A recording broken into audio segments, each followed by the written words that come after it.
Happy Halloween, everyone, and welcome back to the Best Darn Diddly Review Show. My name is MrMostDaysOff, and I am back once again to talk about The Simpsons with you.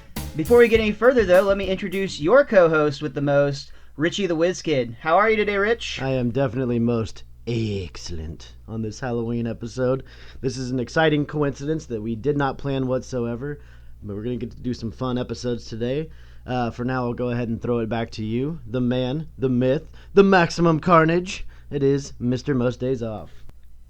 Great fucking movie. I love the part where the ATM is like, I can't remember, it's like, I think it just says like, fuck you bitch or something like that, but it's good stuff. That's Maximum Overdrive, sir. I'm in the Spider-Man. Oh, fuck. I'm in the Spider-Man zone this week, Oh, man. yeah, I totally went the wrong way, man.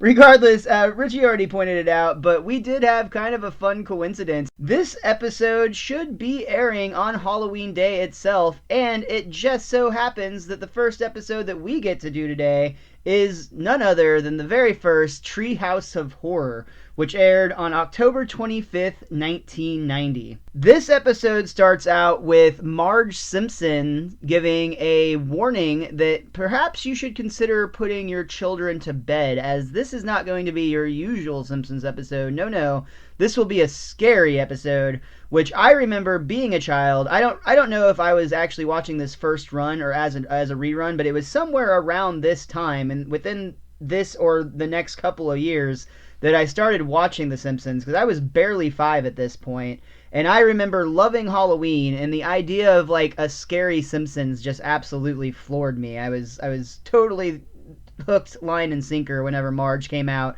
and gave this warning. And the thing I like about these episodes is that you get 3 short stories out of all of them, and I think that plays really well into the horror aspect because they don't have to do a whole lot of fleshing out, a whole lot of backstory or development. They can kind of just do these zany, fun stories. And as the years go on, there are definitely some really, really great episodes within these. This was a fun episode as well, but one of my favorites is always the zombie one, when they start shooting all the zombies when it's the townspeople turned. But we'll get into that a few seasons down the road. Oh man, the Treehouse and Horrors in general are my favorite episodes of The Simpsons. Again, I love Halloween, and The Simpsons twist on Halloween is always a really fun time, or at least up to there are some that are less good than others, I will admit, but for the most part, the Halloween episodes are always something to look forward to. Absolutely. So, something interesting about the Marge part I just wanted to briefly note on is that the creators of the show actually discussed this idea, and they kind of laugh about it now because by today's standards, the Halloween episode back then was really, like, this is nothing really scary truly happens at all in this episode. It's a very mild Halloween episode by comparison to some of the things they do in the later season. And they only do these Marge warnings for like the first 5 years, and they said they were basically a chore. Like the first one kind of worked because it actually kind of, like I just mentioned, almost tricked kids into like getting excited for a Halloween episode. But after, a while, it was just like taking time out of the show when they're already trying to get 3 episodes in. And really, how many times can you have her say the same thing before it just becomes dull? So after the first 5 seasons, they completely get rid of these. But I think it was a fun way to start the show and kind of sets the mood in a really unique Simpsons way. As Bart says at the end of the episodes, by today's standards, it's actually very tame. Yeah, that's one of the quotes. He's talking about the first Friday the 13th movie, and that's fantastic. Which is still not really tame at all. That's kind of the thing. I actually just rewatched all those, and yeah, the first one is mild by some of the later one standards. I mean, Jason definitely gets a little bit more brutal and to be fair, the first one isn't Jason, so that could have something to do with it. Oh, dude, always the like stabbing up from under the bed scene. Like, I don't think that's tame at all. Well, with Kevin Bacon? Yeah. But they repeat that in like every Friday movie, and it always gets more and more gruesome is the thing. Like they always do like an homage to that kill because it's such a classic kill. And I think they honestly, a big part of it is probably like, oh, let's remind people that Kevin Bacon was in this because, he had become much bigger after a while. But anyway, let's go ahead and get into our first story. The Treehouse of Horror episodes in general, like Richie mentioned, are 3 short stories. This one in particular, though, is kind of neat because it actually does have a running thread with the children telling each other's ghost stories from the treehouse. And we get the idea that Homer, who had been, I guess, trick-or-treating, even though he's like a 30 or 40-year-old man or whatever he is, He hears the kids telling stories and decides to sneak up and listen outside the treehouse. And we get Lisa ending a story that we don't get to hear. And Bart makes fun of her for being lame, and then Bart says, "Let me tell you a real scary story," and he gets into Bad Dream House. This short story is about the Simpsons essentially getting a killer deal on a new piece of property where they move into their new house, which of course is haunted. And it's not even like, it's a very short story, so Richie already mentioned they kind of have to establish this stuff fast. But like the moment you walk into the house, the walls are bleeding and things are flying about, and there's a voice literally saying, "Get out."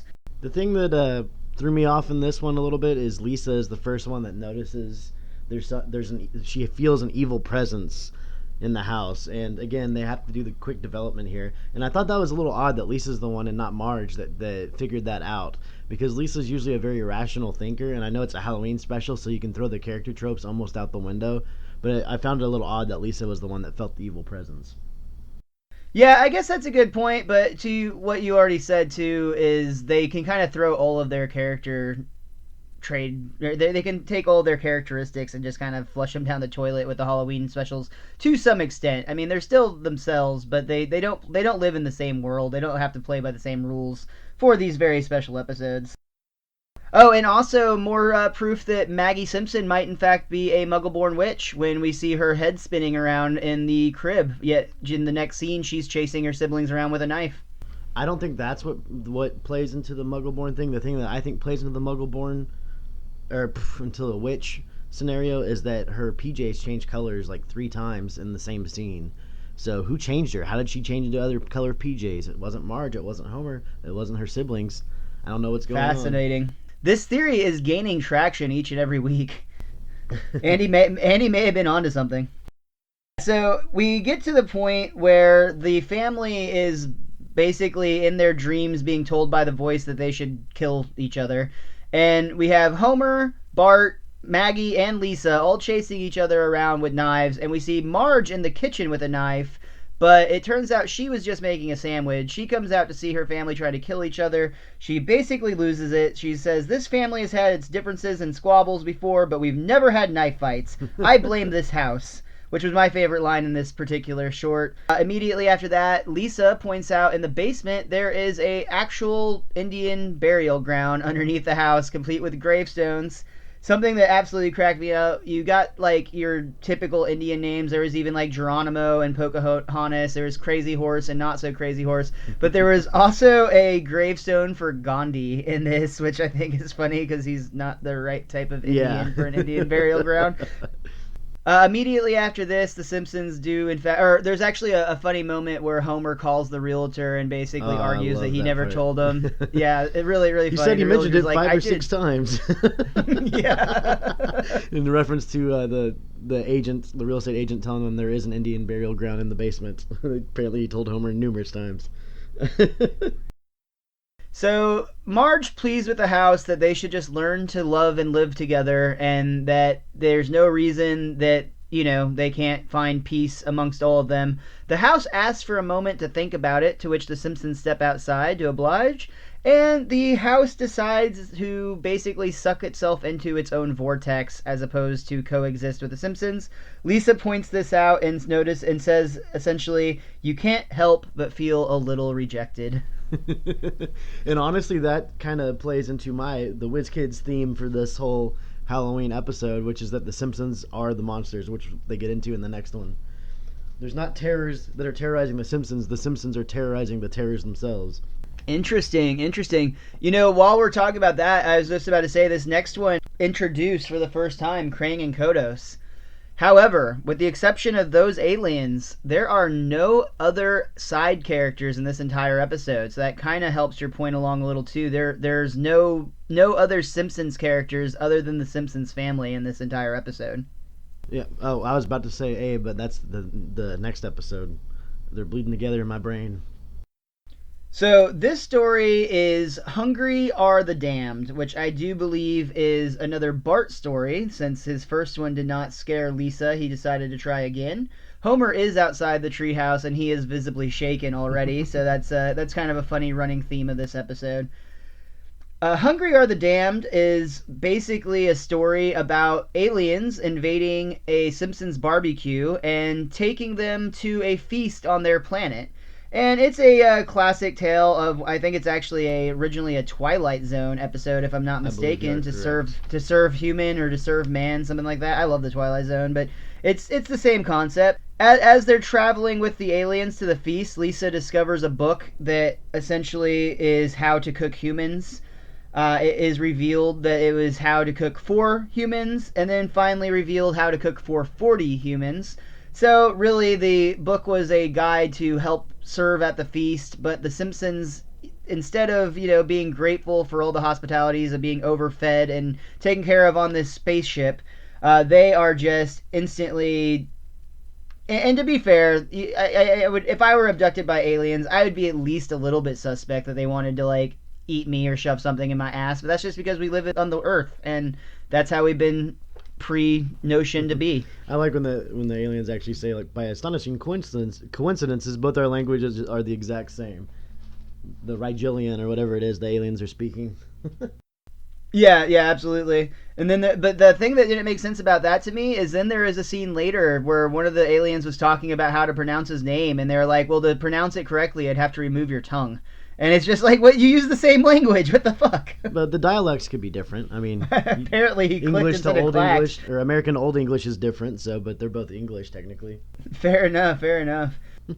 And I want to say something before we get going on this one is don't follow Homer's showing of how much lighter fluid he uses. That is a warning to everybody out there. Do not use that much lighter fluid. You Oh will my god, die. and then to have it directly below the bug zapper too, like I'm just sitting there thinking like, oh god, this like one static shock away from like an explosion, which possibly is what beaconed the UFO to their backyard in the first place. That is very possible. I like that actually. That makes a lot of sense. Yeah.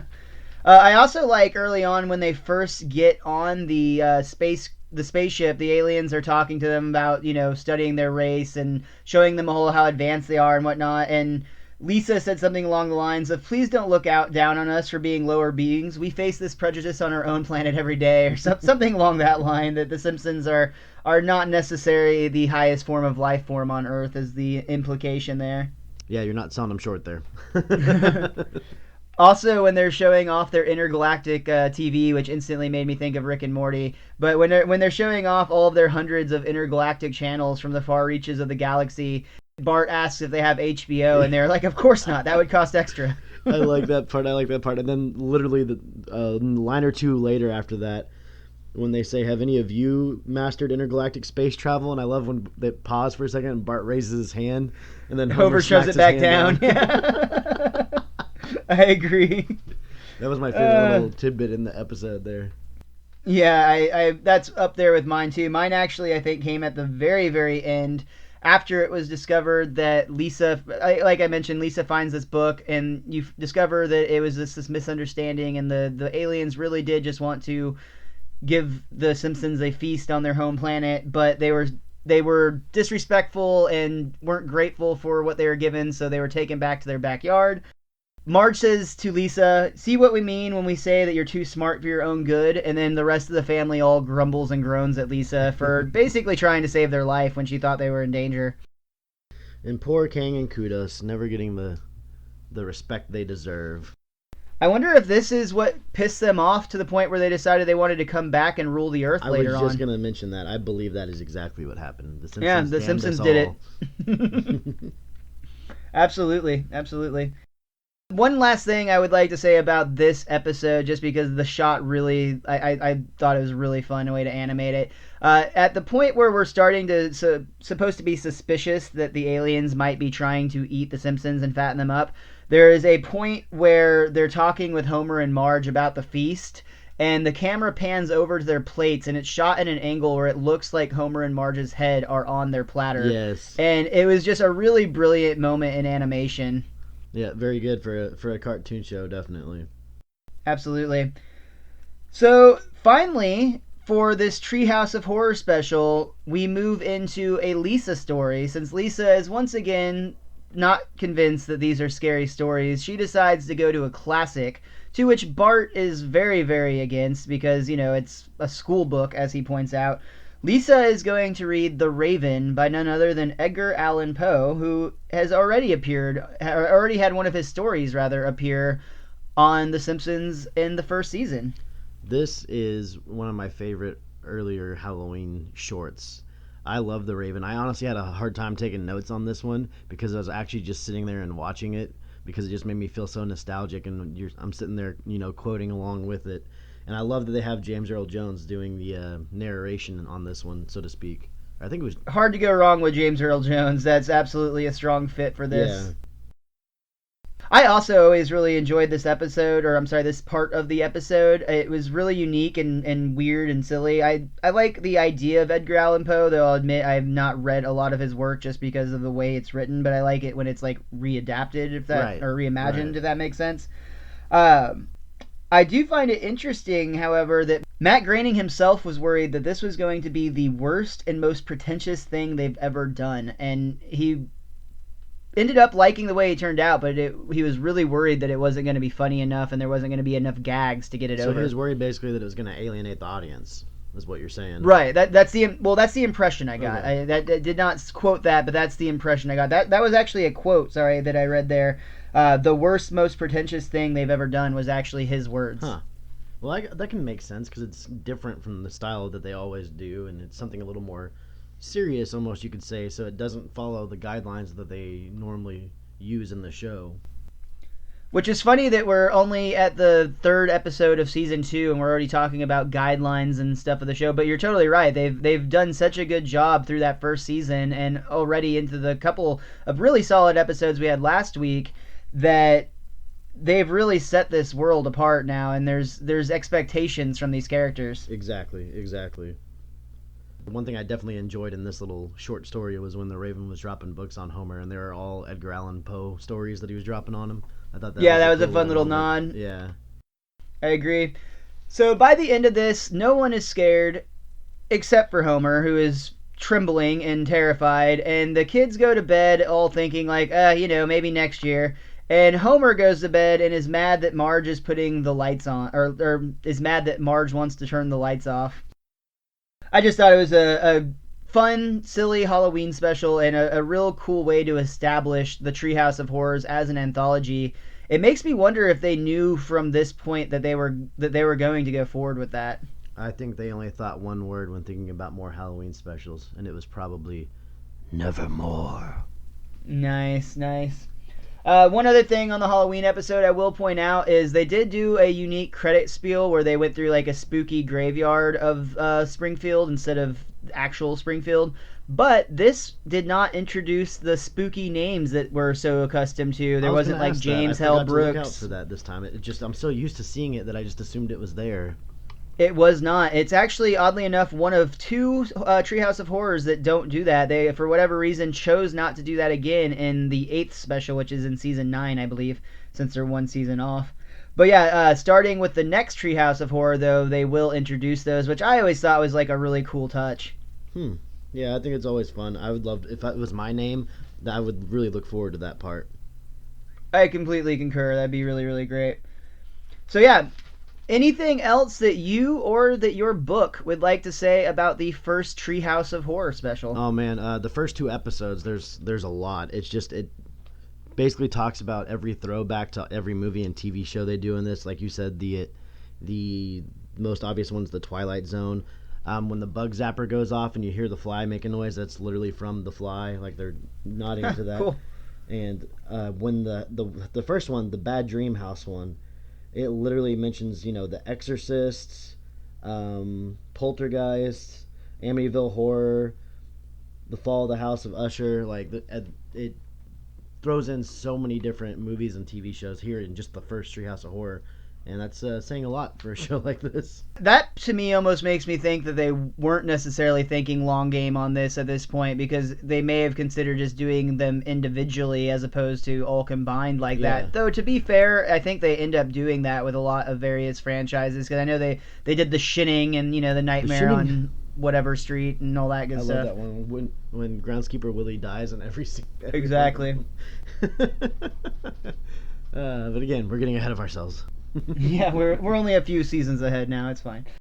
I think that's going to do it for our Halloween episode, Treehouse of Horror. But don't worry, we're not done yet. We've still got another one for you. We've got 2 cars in every garage and 3 eyes on every fish, which aired on November 1st, 1990, just the day after Halloween. So moving on. And now we're getting into the November time, and you know what that means. It's politics, politics, politics. Politics, and then Thanksgiving and Christmas. But yeah, totally. Oh man, was this an election year on this episode? 1990? No, it wasn't. 92.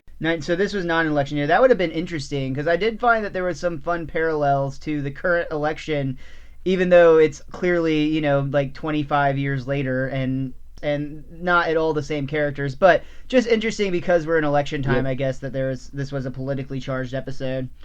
This one does start out with a new intro that we started using since last week at the beginning of Season 2. Still has the chalkboard gag. In this case, it's I will not Xerox my butt. And we are back with another sofa gag, which makes MrMostDaysOff so happy, because I just get a kick out of these. In this one, the Simpsons all jump on the couch, and the couch springs out and turns into a sofa bed. Simple, but hilarious. I love it. No, that's terrifying, man. I mean, we just finished a Halloween episode. We don't need to be seeing shit like that happen. That could actually happen in real life. Well, I mean, is it any worse than last week when the couch, fell through the floor? Honestly, I think that'd be much scarier to follow that than the bed one. The bed, you're, nice and safe. To land on. I guess. I don't know. How deep is the Simpsons' basement? Do the Simpsons even have a basement? Yeah, they go down there all the time, man. All right, I'm tripping then. That's what their washer and dryer are down there, I think. Okay. I don't recall the Simpsons having a basement off the top of my head, but I'm sure I will. They may not have established it yet. Yeah, but they do. Totally. Remember when Mr. Burns' kid is hiding out down there, and they're down there with all their shit, watching TV and whatnot? See, I was thinking that was the attic. No, they're down in the basement. Because Okay. Marge walks down there. Well, and then speaking of Halloween episodes, Bart's brother would be up in the attic, so that wouldn't work out anyway. There you go. I think they have an attic and a basement, and their house is just massive. Apparently so. Dude, did you ever hear about the contest they did back in the 90s where they actually gave away, they gave a actual real-life house that was decorated to be like Yes. the Simpsons house? Yes. Dude, so the most tragic thing ever, the people took the fucking cash option, and that thing was just set to, rot for a while. It was finally redone, and they more or less repainted it, so it still has the same shape, and you can still if you know what you're looking for, you can find some clues that there was Simpsons stuff there. But instead of a fan getting the ultimate house, they just took the cash and were we're good. And man, that would be so dope to have the decorated Simpsons set, because they had it all decorated out on the inside so that it actually looked as much as possible like the show. What could have been? What could have been, indeed. But check it out on YouTube. There's a guy named Adam the Woo who I really dig, and he does a special where he actually goes and visits this property and has some pretty cool footage of it. I highly recommend y'all go check that out. It's a real interesting little piece of history. I want to say it was either a radio or more likely I think it was actually a television channel. I think it may have been Fox. Which makes sense since they run the Simpsons. I think Fox themselves may have actually ran the contest. That would make sense. But yeah, so back to 2 cars in every garage and 3 eyes on every fish. This is a very, very iconic episode that I'm sure that even if you've never seen the episode, you've seen images from this episode that have made appearances in lots of pop culture and whatnot. It starts out with the Simpsons kids down at the creek or lake or river, I'm not really sure. It's a body of water, and they're fishing in it, and it happens to be running adjacent to the nuclear power plant. A guy comes down and starts chatting with the kids, and it turns out that he's an investigative reporter, and he just so happens to show up right at the time that Bart pulls out Blinky, the 3-eyed fish. I love the exchange that the reporter has with Bart, too. The whole little thing. I actually have the whole snippet here where the reporter says, "What's your name, son?" And I'm Bart Simpson. Who the hell are you? Yeah. The guy explains who he is, and he says he's an investigative reporter who's on the road a lot, and he says, "I must say that in my day, we didn't talk that way to our elders." And Bart says, "Well, this is my day, and we do, sir." Yeah. I love that. I also had that entire thing written down, and yeah, absolutely a great moment establishing who Bart is. And then, obviously, like you said, they find Blinky, the 3-eyed fish, and one of the newspaper snippets that I actually liked was the paper article where it says fishing hole or fission hole. I like that for some reason. Yeah. I also like that when Bart is scrapbooking, he's got a page dedicated to when he cut off the head of the statue. Even though that doesn't make, like, to some extent that makes less sense that he would have that in, like, his prideful book because he got so upset by the end of that episode. But I still like that they had the El Barto reference. The thing I didn't get was, why was the decapitated statue on the right side of the scrapbook? Wouldn't it be on the left side and the right page would be the one that's blank? Going backwards, yeah. Maybe the animation cell got flipped or something. That's interesting. Well, then we get the government inspection people coming in, and I love when they take out their Geiger counters at the nuclear power plant, and all the Geiger counters are just going off the charts as soon as they turn them on. And I think Burns is just like, oh, I'm sure that's the same thing that you would find at any power plant or hospital or school. And the guy is just like, And they got a lot of different things, like a plutonium rod's used as a paperweight. That's hilarious. Dude, they're like knee deep in like nuclear sludge in the basement. Like, which that also is confusing because there's points where nuclear sludge like drips onto the clipboard and like instantly burns a hole in it. So I guess it was a lower level of nuclear sludge.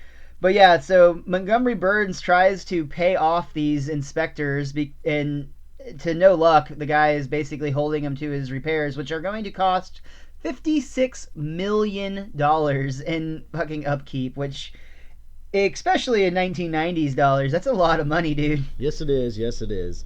I actually have a problem. There's a plot hole here, and I don't like it very much, but it's okay, and it made me kind of laugh because I felt like that's kind of the point of this episode. And it's that, this propels Burns to want to run for governor after he has a drunken conversation with Homer in his car. And Burns himself brings up the point that a guy like Homer can't run for governor because it costs way too much money. And Homer gives him the idea that Mr. Burns himself can run for governor. I actually really love that line because Burns says no honest man could run for governor, and Homer says, I bet you could afford it. Well, here's the thing. If it costs $56 million to repair all this shit in your plant, and he's obviously crying and drinking himself stupid after the cost is so high, but he's going to spend probably at least, a couple $1 million. He'll probably spend more than that because he's so stinking rich and he doesn't care. But he's going to be spending a lot of money just to run for governor as well. So I felt like, what are you getting out of being governor except that you can probably, sweep a lot of your discretions at your plant under the doormat, basically. But yeah, I thought it was odd that he wanted to run for governor when he said himself it costs so much money. Yet his whole issue right now is the fact that everything's costing so much money. Yeah, I could see that point to some extent, but I think part of it is like $56 million was just the like cost to do business honestly. And typically, from my understanding from movies and TV, there's always a cheaper way to do things nefariously. Yeah. So this was, I think, in a way, like more of a power grab. And you're right. Mostly, all he would be doing is sweeping these problems under the table for him. But more so, it'd be like an investment into the future because then not only does he have this $56 million, but he'll have the millions of dollars that continue to pile up in the future. So I can kind of understand the idea that he would want to invest into the corrupt politician route more than he would just want to play it straight because that's just not who Mr. Burns is anyway. Yep. Well, and that sent him out on his campaign trail, and I actually like the little song they have with, I guess it's his campaign slogan, which is only a moron wouldn't cast his vote for Monty Burns. Yeah, I really like that part too. I agree. Speaking of campaign slogans, this entire title of this episode is actually based on the 1928 campaign slogan by Herbert Hoover, which was a chicken in every pot and a car in every garage. I thought that was kind of cool. Again, it's just the type of stuff that is the really intelligent stuff behind The Simpsons that sometimes just accidentally bleeds a little bit of culture through that you don't even necessarily mean to take in while you're laughing. Why I love this show all around as a younger middle schooler and high schooler. Just you can actually learn something without ever realizing you learned something from the show, and then later when you actually see it come up, in history class or English class, you're like, oh, that's like on the episode of The Simpsons, and then you're like, damn it, you taught me something, and I don't like that. Absolutely, man. The perfect example is just like the last episode talking about Edgar Allan Poe. I think that The Simpsons helped me tremendously in English class when we actually did do Edgar Allan Poe stories because I was already familiar with a couple of the concepts. Yep, exactly. So we get Mr. Burns now on the campaign trail, And he has at least one gung-ho follower in Homer Simpson. However, this is causing quite a rift at the Simpsons household because Marge is a big supporter of the current governor and not willing to just jump onto the burned ship because that happens to be her husband's employer. And Homer, being the responsible employee he is, realizes that he has to vote for his boss or he's screwed. Yeah, more or less that's what's going on. So it's kind of funny. Lisa is excited that their family is finally having a political discussion at the table. It's like we're like the Kennedys. Yeah.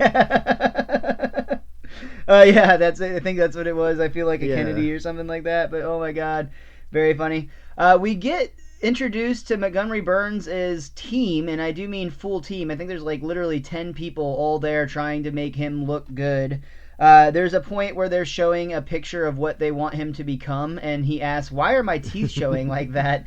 To which they have to explain that that's smiling, and then he says, "Way to come up with great ideas to trick the people," something of that nature. He likes the trickery of pretending to smile.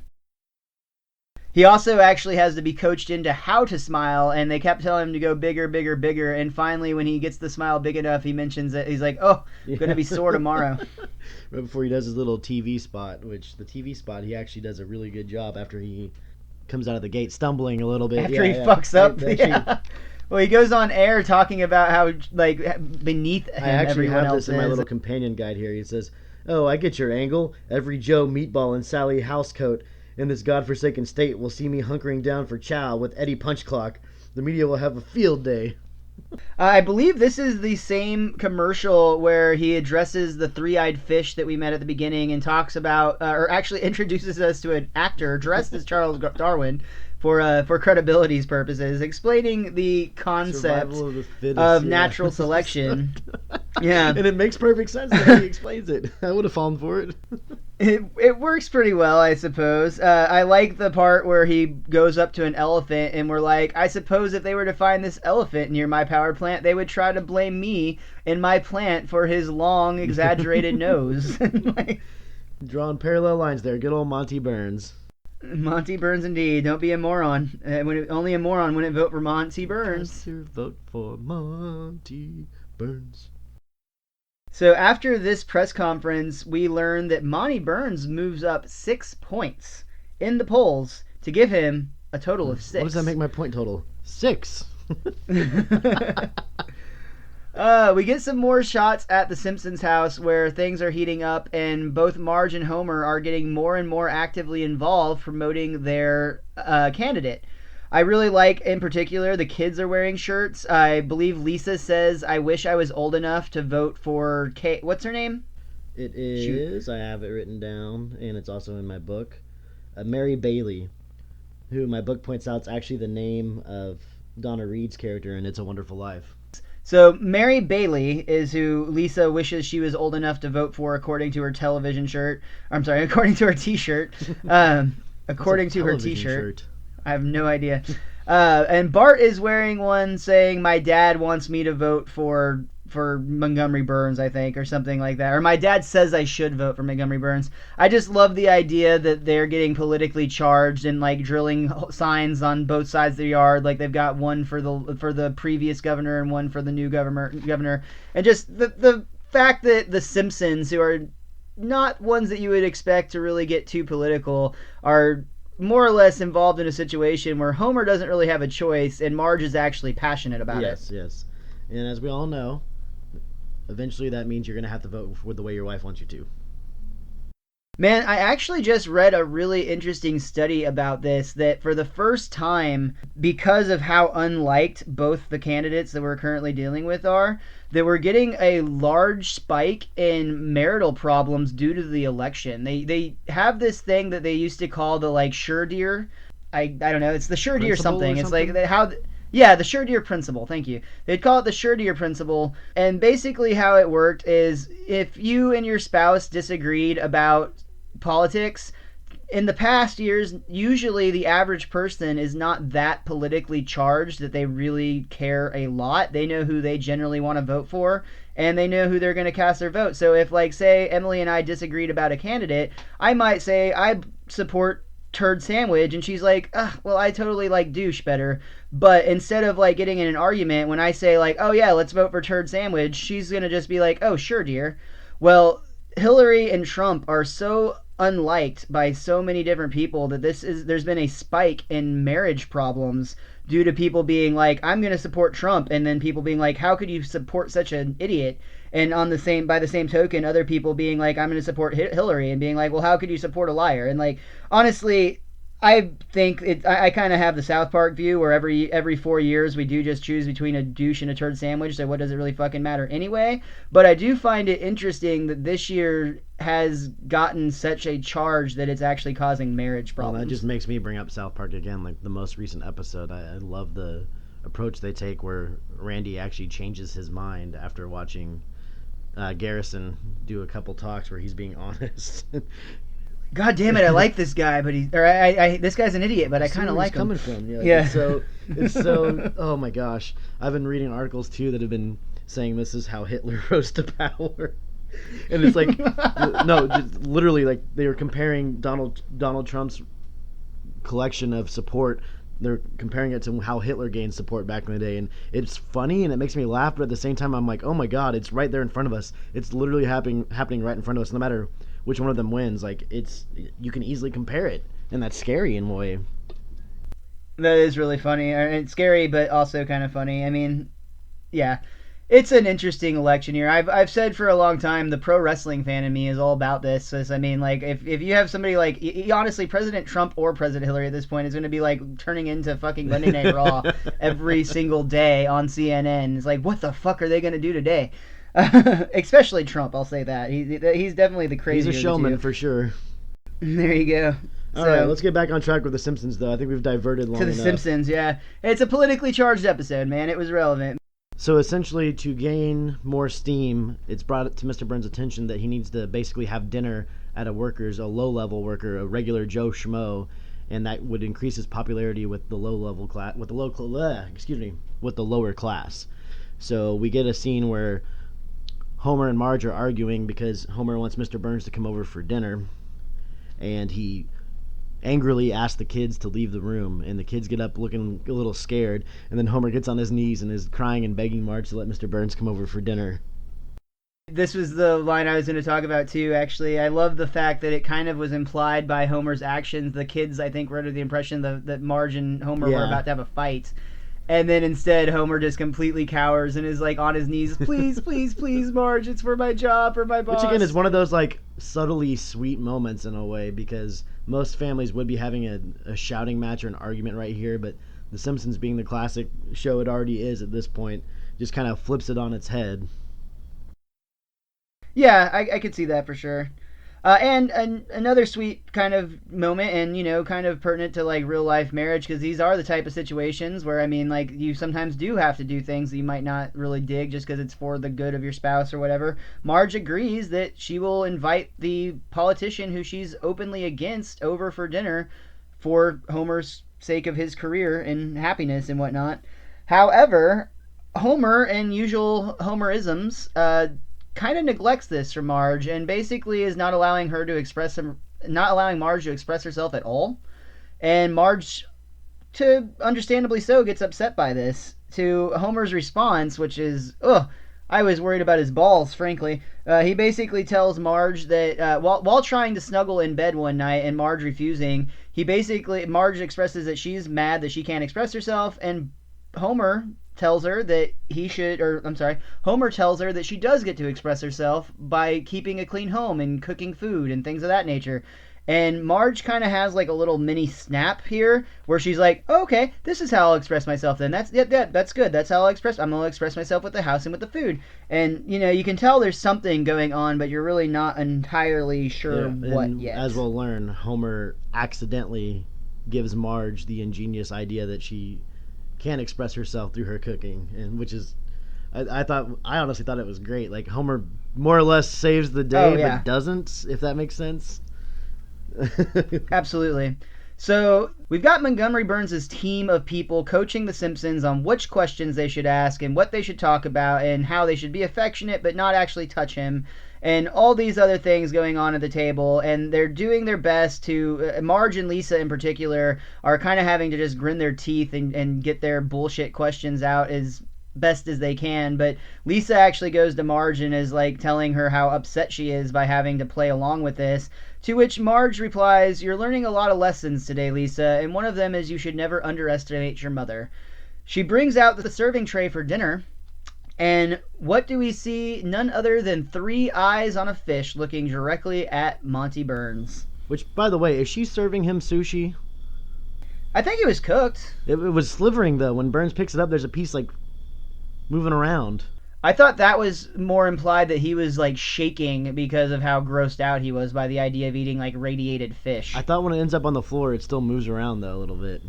Oh, if that's the case, then I totally missed that, and that's gross. But I feel like it was cooked, because I feel like if somebody refused to eat raw fish like that, I would not blame them. That was my point of this. Like, I absolutely hate fish. I don't care what kind of fish it is. If you put it in front of me, I'd be like, I love sushi. And I feel like Burns could have still turned that into his favor, and by like doing some despicable things and mentioning that Marge is just an angry female, just something along his character lines. Well, that's worked really well for Trump, so I'm sure that's a good idea. The thing, I really liked Lisa's real question that she had that she didn't get to ask Mr. Burns. Yeah, like, right? It was such a good point, and she didn't get to say it at all, and that's what put Marge over the edge. It was more about Lisa, I think, than about herself. I think it was Lisa and Homer more than anything. I think Homer's not paying attention to the fact that she was being suppressed, essentially. That was my thought. But yeah, I agree. Lisa also, just like with the Moaning Lisa episode from season 1, we know that Marge and Lisa do have a strong bond, and that Marge is a really good mom.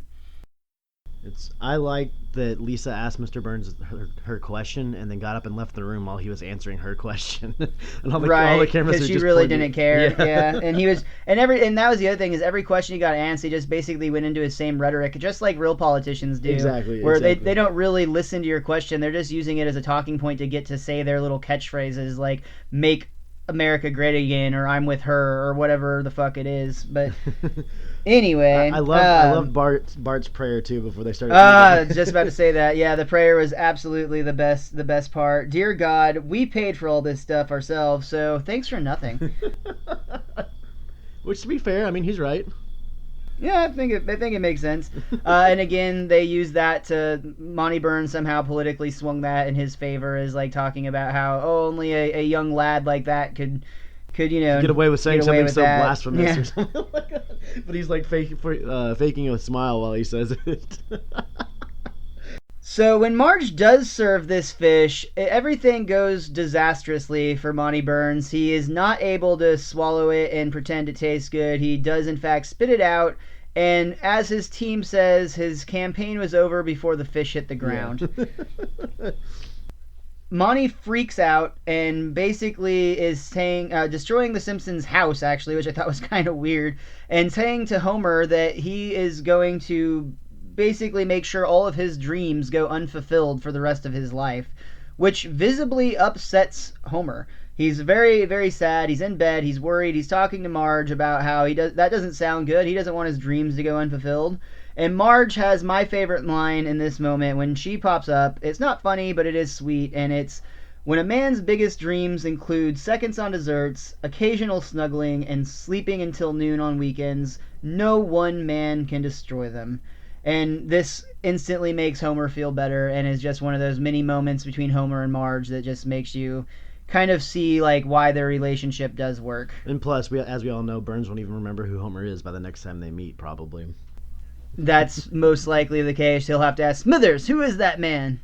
My favorite line on this episode actually was when Mr. Burns walked outside. It's a little bit long, and it wasn't in my companion guide, actually. I had to rewatch it like 5 times to write everything down. But Burns and Smithers have been destroying all the Simpsons' belongings, and Lisa talks him into going home to destroy his own rich stuff. And when Burns walks out on the lawn, he's talking to Smithers, and he says, "Ironic, isn't it, Smithers? This anonymous clan of slack-jawed troglodytes cost me the election. Yet, if I had them killed, I'd be the one who'd go to jail. That's democracy for you." Yeah. I really, really like that. That just made me crack up. I agree. I also like same spot where Lisa has just convinced them to quit breaking their meager stuff. Mr. Burns is like, "You're totally right. Let's go back home and destroy some tasteful things." But yeah, that pretty much sums up 2 cars in every garage and 3 eyes on every fish. Rich, was there anything else you or your guidebook wanted to point out on this episode? Yes, the motto of the state that the Simpsons are in, it actually shows up at one point, and I didn't catch it, but the book points it out. But the motto of the state the Simpsons is in is not just another state. So if that helps you figure out what state it is, then you're a genius. Yeah, and considering that it wasn't revealed that it was Oregon until just in the last couple of years, I mean, these were the types of things that really, kept the mystery alive. Well, if we go back with my football themed way that I figured out what side of the country they live on, this doesn't help me at all. Yeah, fair enough. Awesome, man. All right, well, I think that's going to do it for this week's Best Darn Diddly review show. Rich, is there anything you'd like to plug before we get out of here? As always, you can follow me on Twitter. I'm at @thewiz_kid23. Also, check out our weekly movie review show. That's Movies in a Half Shell, and that's on MrMostDaysOff's YouTube channel. Awesome. Yeah, definitely. And come and check me out on Twitter as well, also at MrMostDaysOff. And I just started up a Twitch channel where I'll be playing, coming up very soon, the new WWE 2K17, as well as some others. Come and find me on voicesofwrestling.com for Lucha of the Hidden Temple. That's a weekly recap of Lucha Underground, and we do Legends of the Hidden Temple's Temple Runs as a bonus segment on that show. It's a shit ton of fun. I highly encourage you to come and check it out. Other than that, we look forward to seeing you again next week for the Best Darn Diddly review show. We will be reviewing episodes number 5 and 6 of Season 2, and that is Dancin' Homer and the Dead Putting Society. All right, you're getting sportsy next week. We'll see you then.